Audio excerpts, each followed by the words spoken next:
Bem-vindos a mais uma história do nosso extraordinário, magnífico e inigualável podcast Crime. Aqui quem vos fala é Detley. Sou uma curiosa que pesquisa muito e toda sexta-feira, às 20 horas, conto um crime baseado num fato real. Antes de mais nada, eu gostaria de agradecer aos likes, aos inscritos e aos comentários do último podcast. Por que agradeço? Porque eles motivam e ajudam muito o canal a continuar crescendo. Então, divulguem para o papagaio, para o periquito, para a tia, para a vizinha, para a avó, para os filhos. No último podcast, falamos dos nazistas nos Estados Unidos. Eles eram úteis, então ninguém se importava com o passado deles. Os Estados Unidos cooperaram com os antigos nazis e um relatório do Ministério da Justiça mostrou isso claramente agora. O relatório foi mantido em segredo durante anos e revela agora com mais detalhes do que nunca quão intensa essa colaboração. Disso falou o nosso último podcast. Hoje falaremos sobre pacifistas em febre de guerra. Pacifistas em febre de guerra. Presta atenção. O medo das armas biológicas soviéticas justificava todos os meios. Durante a Guerra Fria, o exército dos Estados Unidos negociou um acordo cínico com membros da Igreja Livre. Os adventistas não tiveram que ir para o serviço militar. Em vez disso, arriscaram suas vidas nas bizarras autoexperiências do projeto Jaleco Branco. O sol estava quase a esse ponto, quando César Vega sentou-se no deserto e esperou pela nuvem. Um macaco enfiou a mão pelas barras da jaula, como se quisesse cumprimentá-lo, mas Vega não foi autorizado a tocar no animal. À medida que a brisa ficava mais forte naquele 12 de julho de 1955, Vega e os outros 9 homens sabiam que era a hora. Durante 40 minutos, eles sentaram-se nos bancos de madeira sobre o céu de Utah e respiraram os patógenos. Depois, voltaram para o quartel em Fort Dugway. Depois de alguns dias, a febre chegou e subiu para mais de 40 graus. César Vega perdeu a consciência. Quando ele acordou 2 dias depois, os médicos cobriram seu corpo com gelo para reduzir a febre. O macaco de teste não sobreviveu. Levou semanas para se recuperar totalmente, disse Vega mais tarde. Ele permitiu-se voluntariamente ser infectado pelo agente patógeno da febre Q, que os Estados Unidos estavam testando como agente de guerra biológica, a fim de desenvolver vacinas contra ele. Na defesa, pelo menos essa era a versão oficial, né? Os testes de campo em Dugway, no qual César Vega participou, foi o início de um programa de pesquisa secreto, no qual o Exército dos Estados Unidos posteriormente experimentou, entre outras coisas, peste dos coelhos, o tifo, febre amarela, o antrás, durante quase 20 anos. E usou pessoas como cobaias voluntárias. O nome do programa? Projeto White Coat. Experimentos após experimentos. Quando os Estados Unidos lançaram o projeto White Coat em 1955, as memórias da Segunda Guerra Mundial e da Coreia ainda estavam frescas. A Guerra Fria estava em pleno andamento e o Vietnã já estava no horizonte. A investigação sobre agentes de guerra biológica não era nova.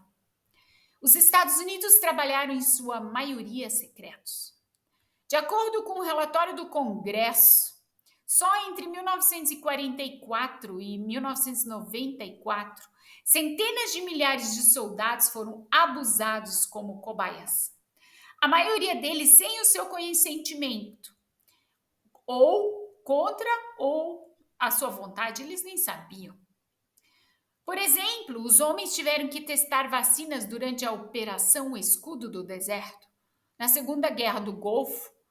Se resistissem, eram ameaçados de prisão. Simples assim. Quando o principal médico dos Estados Unidos, do Exército dos Estados Unidos, George Armstrong, decidiu encontrar cobaias para testes de agentes de guerra biológica em 1954, foi uma pequena revolução. Os soldados deveriam participar voluntariamente. É claro que essa doutrina não foi coincidência. Estava consagrada no Código de Nuremberg dos Aliados. Apesar de os Estados Unidos muitas vezes o desconsideraram. Em resposta aos bárbaros experimentos nazistas, o jornal regulamentou o manuseio de cobaias em experimentos médicos. Aparentemente, os militares não informaram aos jovens sobre o jaleco branco com tantos detalhes quanto gostariam. Porque, segundo o relatório do Congresso, divulgado apenas em 1994, eles protestaram com uma greve para obter mais informações. Armstrong, então, começou a procurar outro grupo que fizesse menos perguntas, é mais fácil. Ele encontrou o que procurava em uma igreja livre entre os jovens crentes adventistas do sétimo dia. A comunidade era conhecida pelo seu estilo de vida saudável. Muitos não fumavam, bebiam e faziam uma dieta sem carne. Eles eram um grupo homogêneo perfeito de recrutas jovens e saudáveis para a infecção intencional por patógenos. E eles geralmente seguiam a vontade dos principais clérigos sem questioná-la. César Vega disse mais tarde: ainda não sei por que fiz isso.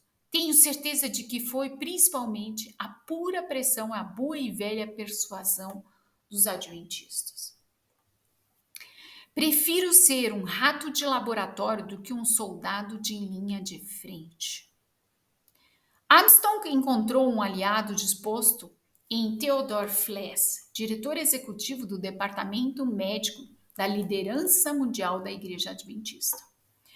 No que diz respeito à alardeada investigação defensiva sobre agentes de guerra biológica, Fless escreveu, abre aspas, deveria ser visto como um privilégio poder dar uma contribuição tão decisiva para um progresso médico significativo.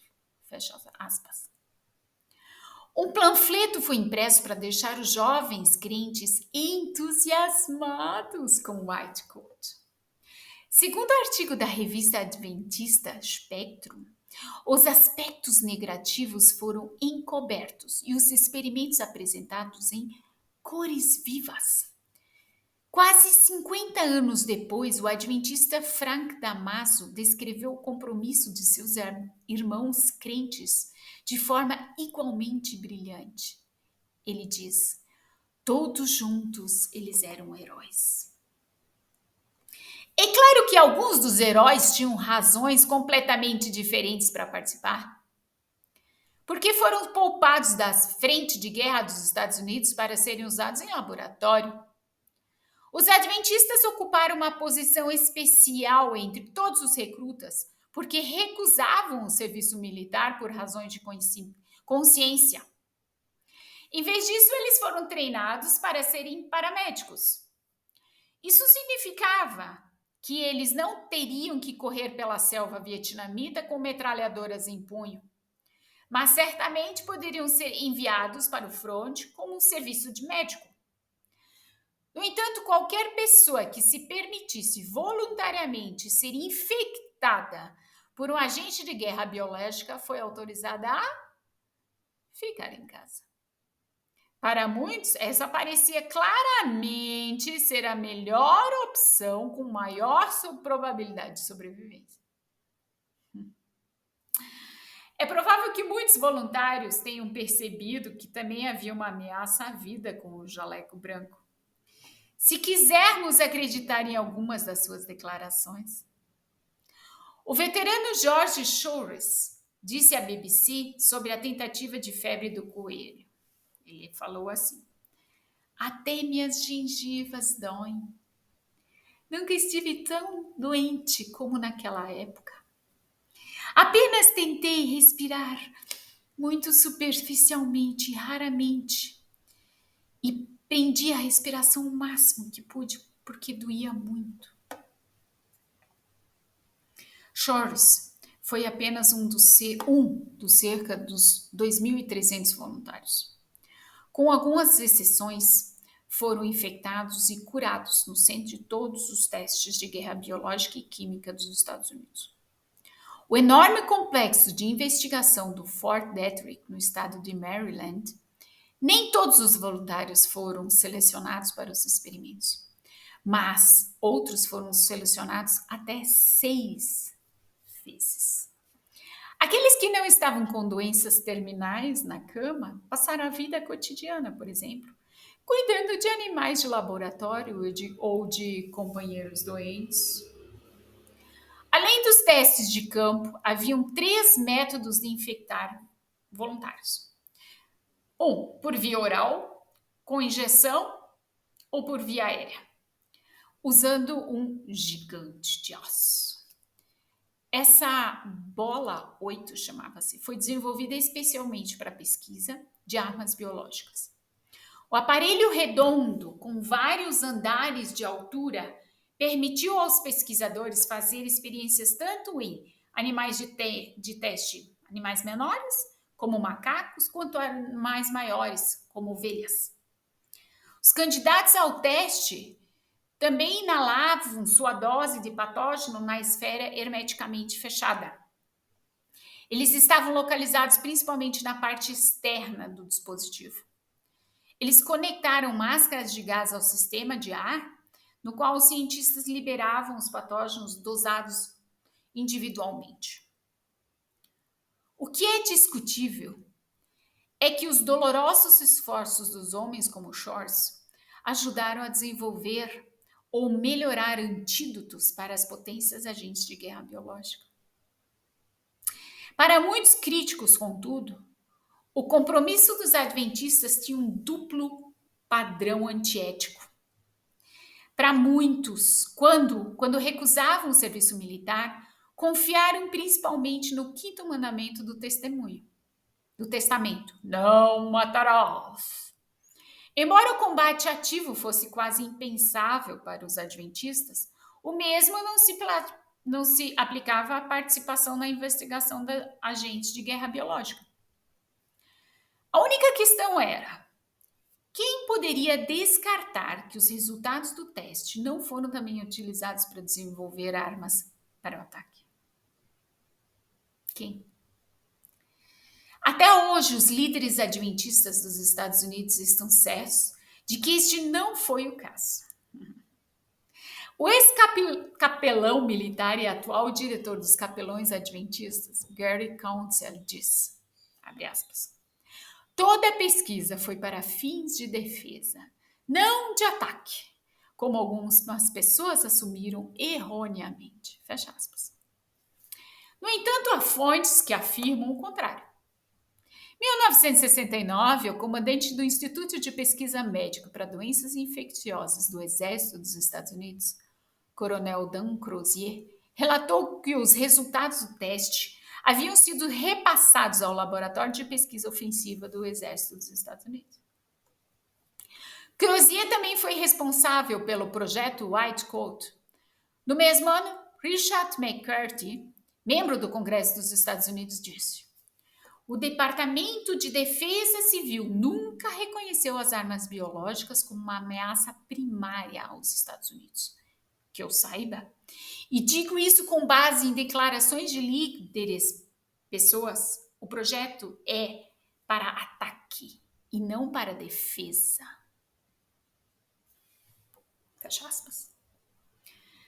Ex-adventistas relataram repetidamente sérias consequências a longo prazo das experiências.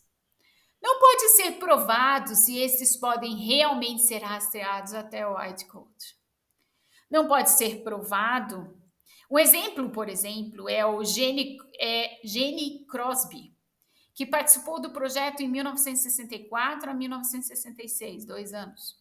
Ele disse em um programa de televisão nos Estados Unidos, abre aspas, quando eu estava bebendo aquela coisa, perguntei ao Major Dangerfield se duraria mais de 2 semanas. Ele disse, não vai acabar em 2 semanas. Até hoje não é.